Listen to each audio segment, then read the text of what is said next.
Welcome to the Shanaplan. This is episode 81, episode TO. We are in the combine portion of the offseason. So Kyle Shannon is not there. John Lynch spoke this afternoon, so we're going to talk about that. I'm joined, as always, by Akash. Akash, what's going on, man?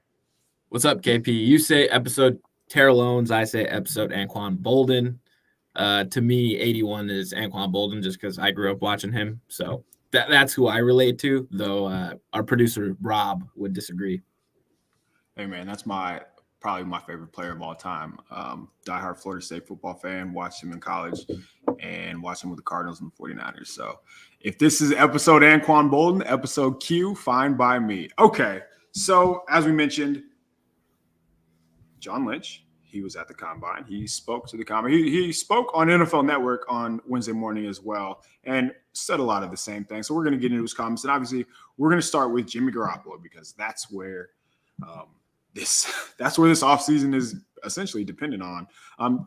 Did he say anything? Let's start with this. Did he say anything that really, kind of shocked you or threw you off guard or maybe caught you off guard? On the Jimmy Garoppolo front, I just thought it was interesting that he basically came out and said, well, it's just a minor surgery. Jimmy's going to be fine. He's going to be okay. And that's John Lynch being the salesman that he is and, doing his job. He's being a company man, trying to make sure that he protects Jimmy Garoppolo's trade value to all potential suitors, just letting them know, hey, he's going to be okay. But as Ian Rappaport and Adam Schefter reported yesterday, Jimmy Garoppolo has a torn capsule in his shoulder, which I'm no medical expert, have no idea what that is, but he's out for 16 weeks. You can't throw for 4 months. And, John Lynch telling me that it's a minor procedure just sounds like a bit of a stretch to me. I mean, it just feels like he's making sure everyone knows that, hey, Jimmy's going to be all right, but he's going to miss the next 4 months. And so I thought that was Adam Schefter said he was reporting on the injury, and then he said this is not going to impact Jimmy's trade. And then in the following tweet, Schefter said, well, he's not going to be able to throw until July. What? In what world would a player who has to throw the ball for a living not have his trade value impacted, knowing that he won't be able to throw the football? Think about it. Like, you got OTAs, not going to be a thing. Minicamp, not going to be a thing. He won't be able to throw a football until a few weeks before training camp. So it just feels naive to think that Jimmy's trade market won't be affected. And to be fair, most people have talked about this as well. And we've seen a couple of people that are on the ground at the Combine mention Team X is interested in Jimmy, Team B is interested in Jimmy. And those two teams were the Steelers and the Commanders. How true is that? Who knows? But I don't think it's far-fetched to believe that there will be teams interested in Jimmy. But at what price point? I think that's what we need to talk about. Like, are they willing to part ways with something as low as a fourth, a fifth, like a day 3 pick? Because for as much hope as, a lot of us want the 49ers to, receive a second-round pick, like, that's probably not going to happen at this point. Absolutely. I think after the news dropped yesterday about Garoppolo's injury, it definitely hurt his trade value. And the timing of it all is just so bad for the 49ers because they're trying to move him in the next 2 weeks. The free agency in the new league year starts on March 16th, and the 49ers want to make sure that they clear his cap hit off the books so they have that money available to spend in free agency. And so they're trying to get a deal done, and yet now you find out that he's out for 4 months. And if you're a team that's acquiring him, you're acquiring an injured player. You're acquiring a player that's, going to be rehabbing, is going to be out as he, starts OTAs, minicamp, all the things that you mentioned.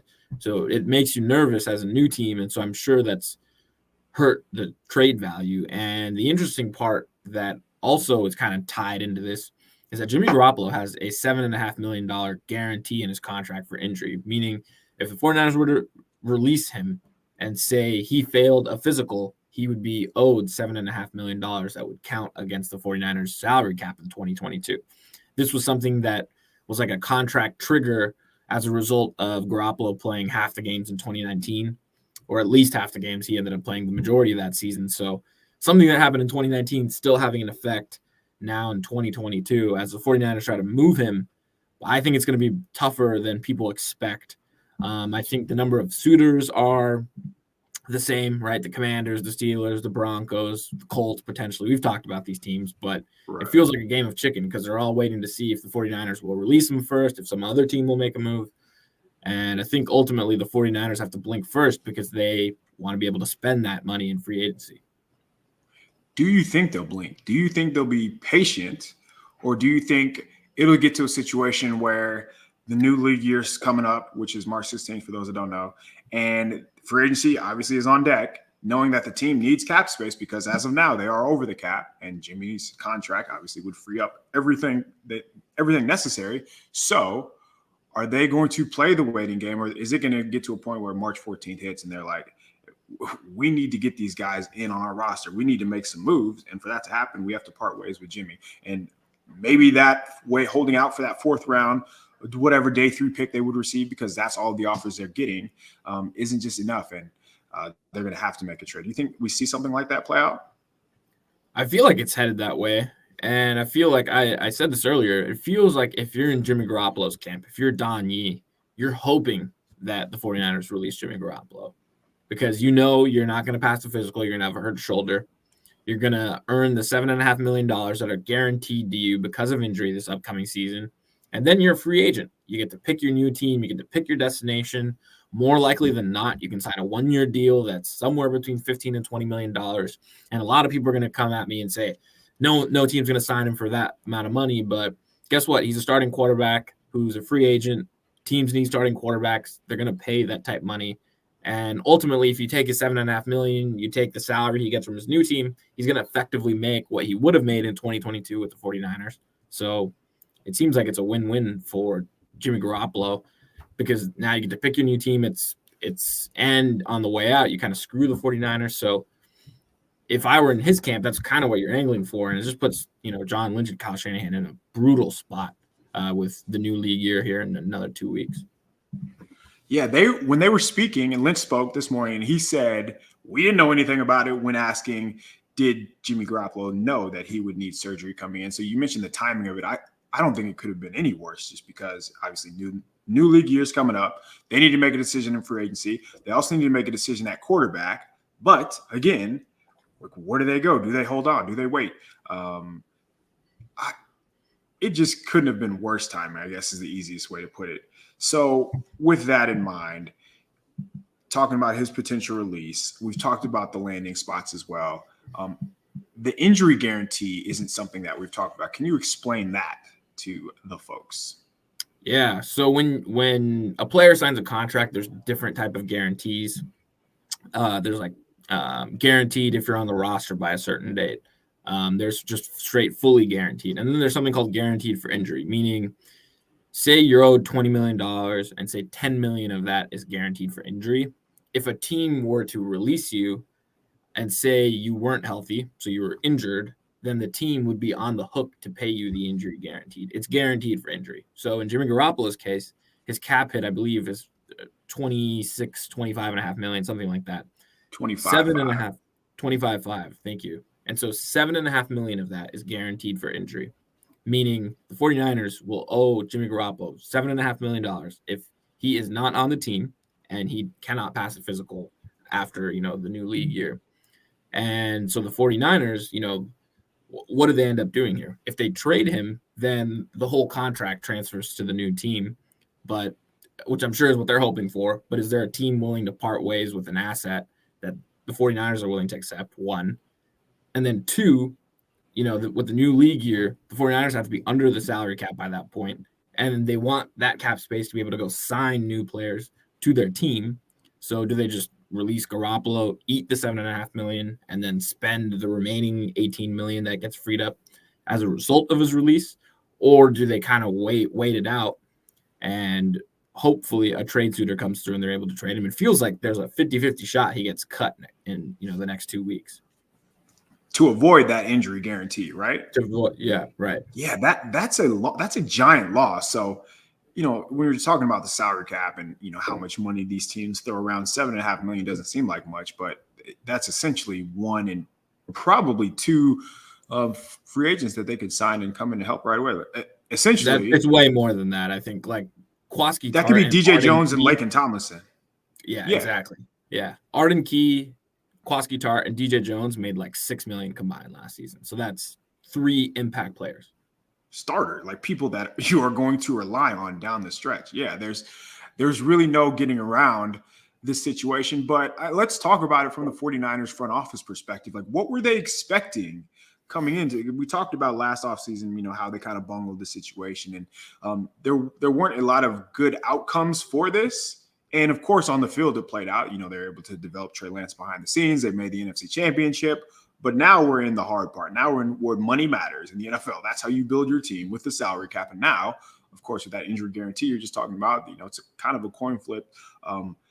What were they expecting to happen in this scenario? Because, again, they let Jimmy play out the season, and I don't think he helped his stock. When people, a lot of the talking heads, like the national media, will say, well, they made the NFC Championship. Well, also, we have eyes, and we're all well aware that, he wasn't the sole reason. They weren't winning because of Jimmy. And I'm not saying they were winning in spite of him, but he definitely wasn't the reason in a lot of games. So I'm just curious to see, or just wondering, what John Lynch and the 49ers front office were thinking when they made this move. Absolutely. The parallel that everyone uses for the situation is Alex Smith, Patrick Mahomes, right? Jimmy Garoppolo, Trey Lance is very similar to that Smith-Mahomes situation, but here's the difference. The Chiefs were able to move Alex Smith without basically any trouble. They were able to move him for a day 2 pick and a player.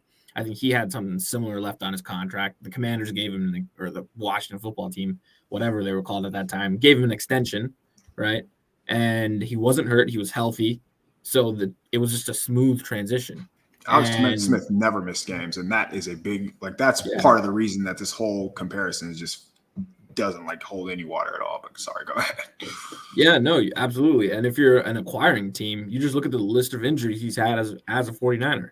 Torn ACL. He had a high ankle sprain. He's had a calf injury. He's had a thumb injury. He's going to have shoulder surgery. It's like the list of injuries just keeps growing. And, ultimately the plan in the grand scheme of things worked because they got to the NFC Championship game, or half of it worked, right? The other half depends on how Trey Lance turns out. But, man, are they being drugged through the mud right now, trying to move Garoppolo, his money, try to get back some trade assets that are valuable. It's a complex situation. And then the other thing that is less discussed, but it kind of hangs out there, is that Don E is the agent for both Jimmy Garoppolo and Tom Brady. And say Tom Brady wants to return, say he wants to be 49 or whatever, you kind of have to accommodate to Don E a little bit. And with all this stuff, so you can maintain a good working relationship in the event that half of it comes to fruition. So it's complex. Yeah, there's a lot going on in the situation. Bruce Arians spoke on Tuesday, I believe it was, maybe it was Monday at the Combine, and he said if, essentially to move Tom Brady, it's going to take 5-1. So that pipe dream kind of died for not just 49ers fans, but anybody who's wanting to see Tom Brady come back. Jacob just told us that the plan actually did work, despite whatever people outside of the building think. I would love to know why or how. And by that, I mean, it can't just be something as simple as wins and losses. It's not. Just think about everything that's involved in this situation. We're not talking about Jimmy and the 49ers win-loss record. We're talking about the money. We're talking about the relationships. We're talking about now.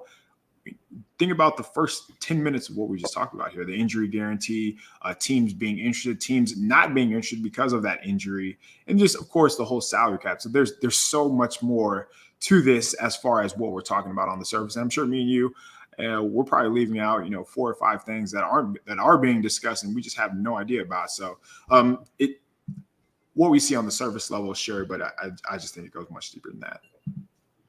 Yeah, it's hard to say the plan worked out very well. I could say half of it worked out. The other half banks on Trey Lance being, a really good player because they traded so much to go get him. And by all means, so far it looks good, but we'll find out kind of over the next few years if truly the plan worked. Because if Trey Lance is good, then none of this crap matters, right?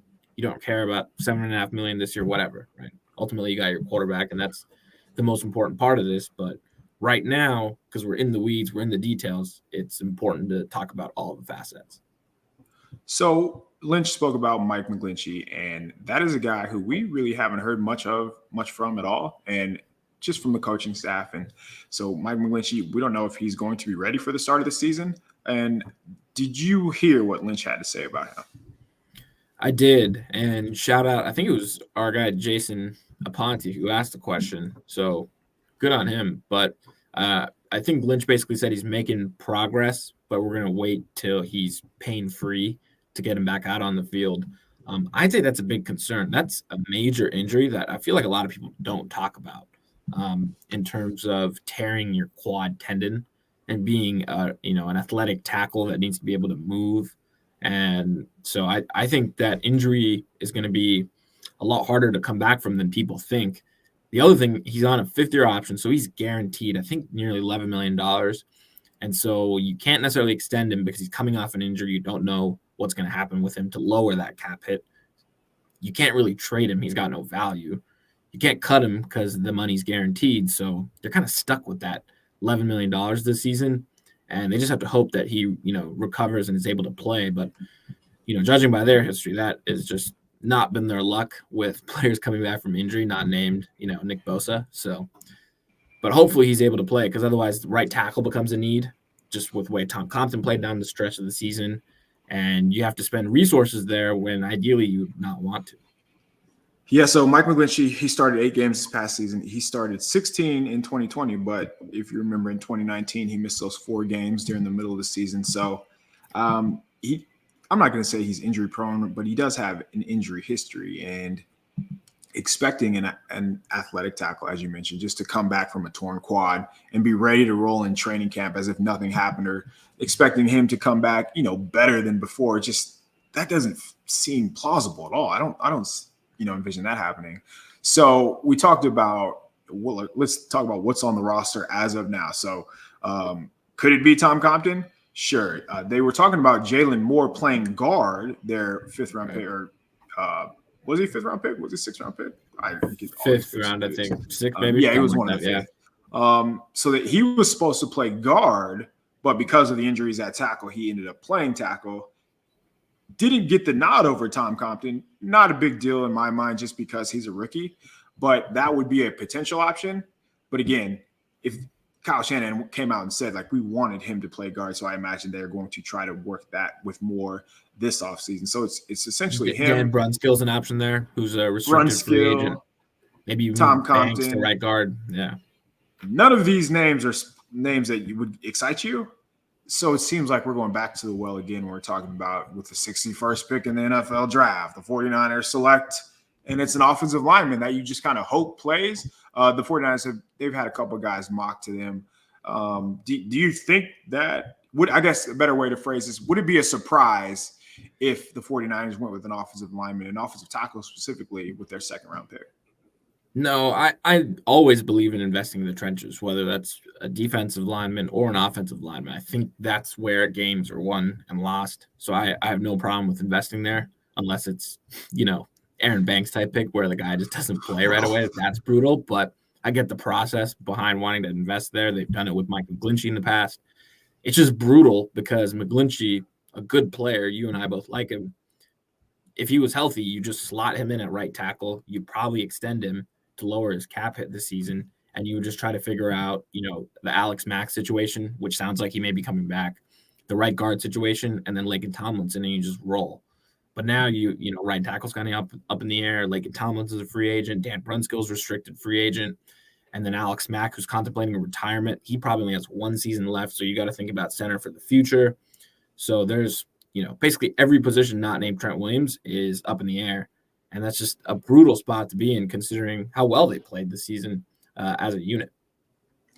Mcglinchey was playing very well before he was injured. And there's no way when the team extended him or when they picked up his 5th-year option a year ago that they were expecting him to miss half of the season or more than half of the season now that there's 17 games. So just charting some of Sports Info Solutions had Mike Mcglinchey allowing 2 sacks this past season. He allowed 7 in 2020. His blown block percentage was down from 3.6 in 2020 to 2.5 this past season. He looked like a better player. You could tell that, he was just taking his game to another level. So unfortunately, we didn't get a chance to see it in the second half. But again, I'm pretty confident that, or I guess I'm interested to see how he does come back. Because again, if they don't have Mcglinchey, man, it just creates another hole. And you mentioned Alex Mack. Who knows what happens with him? Yes, if he does come back, then he's back. But I don't know if that's necessarily the greatest thing, just because down the stretch, he didn't exactly play too well either for the 49ers. So, they're going to have some holes along the offensive line. Rob, there you are. I thought you left. Did you get kicked out? No. He just wanted to zoom in on you so you can. Okay. You get the full screen time because I wasn't saying anything. So. Producer working overtime. What else do we have on the docket for 49? So we got Mike Mcglinchey. We just talked about a lot of Jimmy talk. For me, I haven't really watched much of these draft guys yet. I just started, but again, just because they're not picking in the first freaking round, it's tough to get excited or it's tough to get to watch some of the early guys because you don't know who's going to be available. So I guess we can kind of keep it free agents.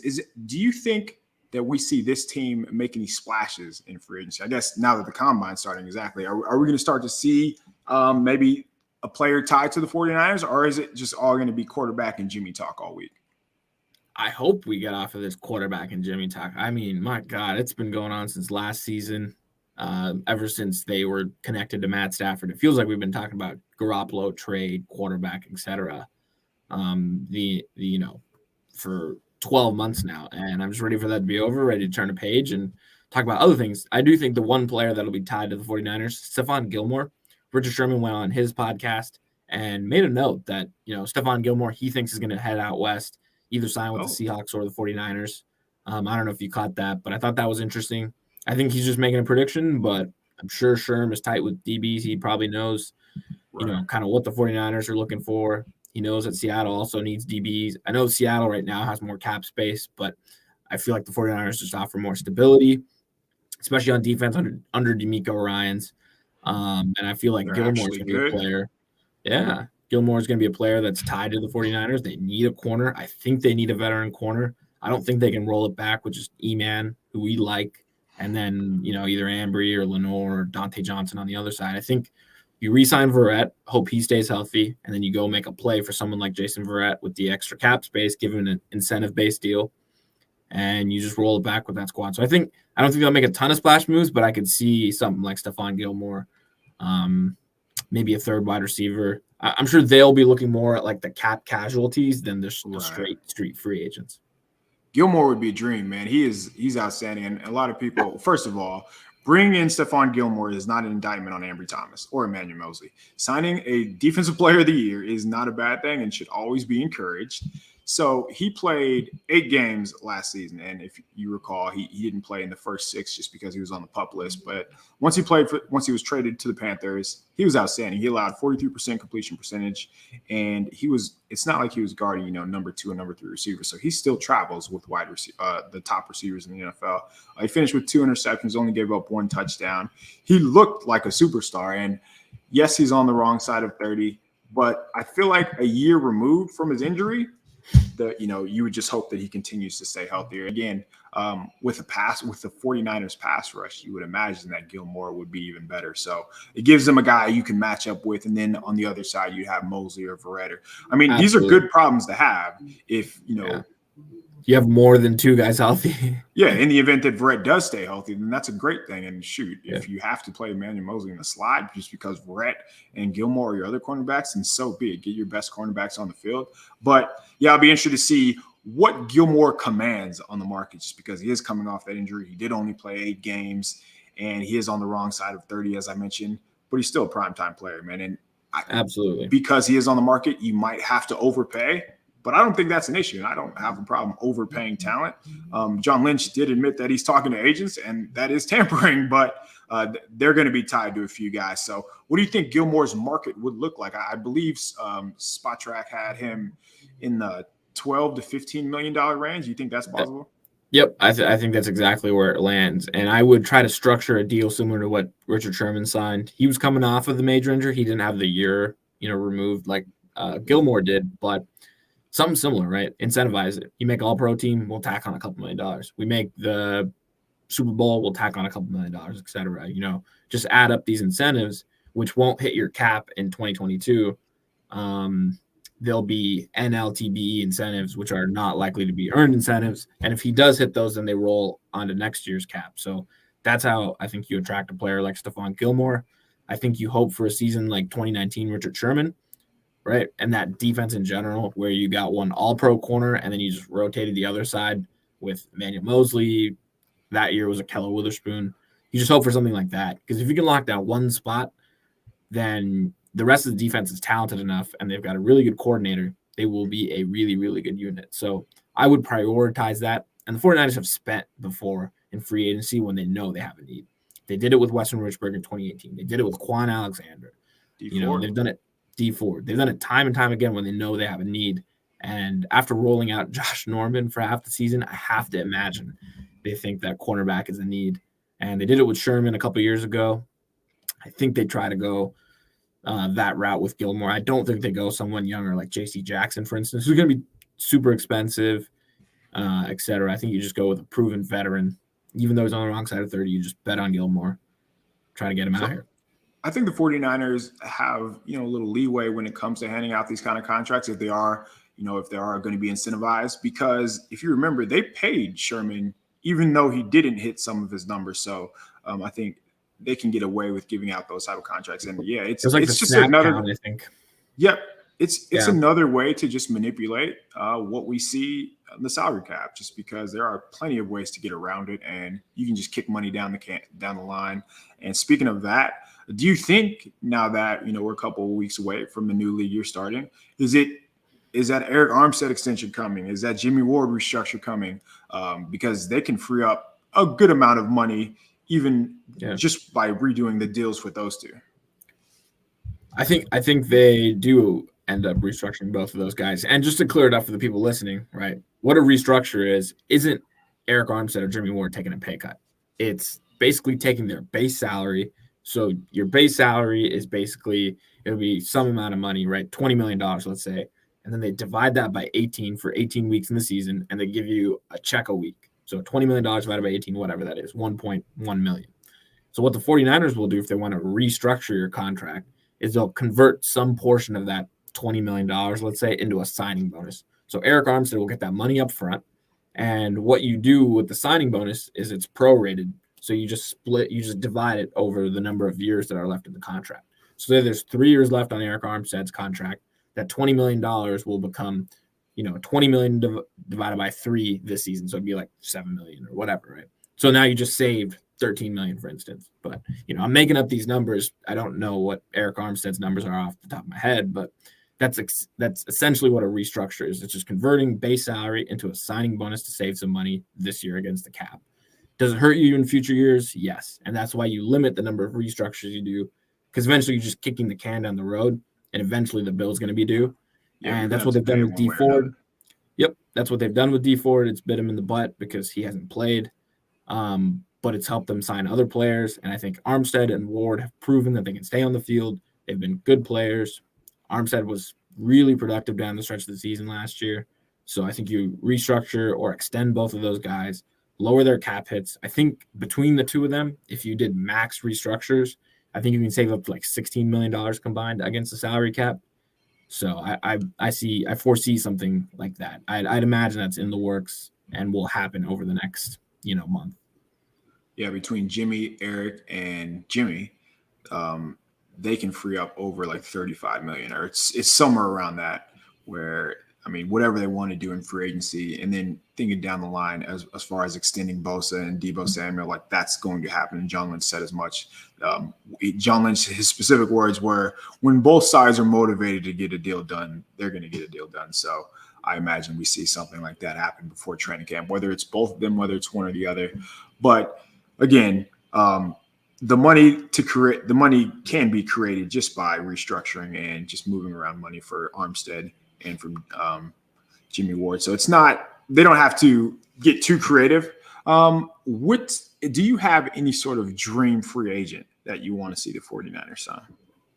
Dream free agent. Wow. Really throwing me off here.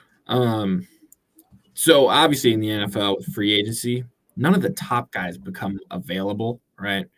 Because you see a lot of things like, hey, Devontae Adams is a free agent, or player, X, Y, Z is available. But those guys never truly hit free agency because they're so good that their teams will just place the franchise tag on them, if they can't if they can't reach a long-term contract extension. So a lot of those top guys usually are taken. If I had to go with, a position that the 49ers should probably address, I would say it's corner probably, right? Corner and offensive line, I feel like, are the highest priorities on this team. And so we've talked about him, but I would say Stefan Gilmore would be the quote-unquote dream free agent. And because he fits a need, he's such a talented player, former defensive player of the year, and I think there's actually a realistic chance that they can get in on that market. So I would probably put that pairing. Yeah, what you said about Sherman was pretty interesting. If he's thinking of teams out west, and if it comes down to San Francisco and Seattle, Russell Wilson, like, who knows how long he's going to be in Seattle? Who knows if it's just going to be for another year? No, but I saw that Russ said he doesn't foresee him playing on the East Coast. But what did Pete say? Pete was basically like, we've gotten offers, but we don't intend on trading him, which feels like, hey, up your offer. It's not good enough. Right. Is what it sounds like. Because if you're willing to listen to offers, yeah. That's interesting because Russ isn't like a villain. He's not going to come out and be like, I want to get traded. He's not going to go Aaron Rodgers, right? So he's always publicly going to say, I love it in Seattle, blah, blah, blah. Meanwhile, he's trying to work the back channels. So just the dynamic of Seattle and San Francisco, like, it seems like both teams are going in the opposite directions. So one's trending up, one has a rookie QB. And while there's, we don't know how good Trey Lance is going to be, the roster and the core around him, like, they're intact and they're not going anywhere anytime soon. For Seattle, like, yeah, they have DK Metcalf. Yeah, they have Russ. But could you name a star defender that they have? Because Bobby Wagner, he has not been that guy for the last couple of years. And it just doesn't seem like they're going to be around much longer. And is he going to be around? Are they going to cut him? Well, when I say Seattle, like, I don't think that they're going to be a team that's going to contend. I agree. And by adding Gilmore, they don't turn into a contender. If the 49ers were to add a player like Gilmore, instantly a contender. Like, there's no doubt about it. Nobody in the world would argue that, because we watched the playoffs, like, teams attack them on the outside.